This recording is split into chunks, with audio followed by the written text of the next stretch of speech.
चल सुना यार तेरी मशूक दा की बने? मैं को कीते फोन, मैं आख्या अगर मेरे को पैसे होंदे मैं तो उठाऊं चवा गी ना। ऊ मेरे को आख्या तेरे को तकलीफ कराने दी लोड़ क्या नहीं, तेरे को पैसे होना मैं खुद आ वनिया। पक्का ठीक है तो हुआ बड़ी गाल है यार। चल चल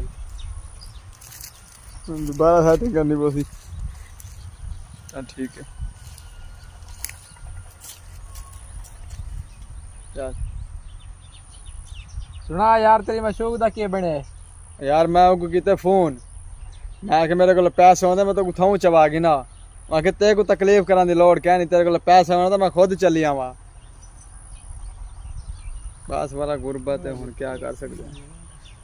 गुरबत दे धक्के ला लो ढेके जली भी किले जले तो। सुना यार तेरी मशूक दा की बने? यार मैं को कीते फोन, मैं आख्या मेरे को पैसे होंदे मैं तो उठाऊं चवा गी ना। मैं आख्या तेरे को तकलीफ कराने दी लोड़ क्या नहीं, तेरे को पैसे होना तो मैं खुद चली आवा।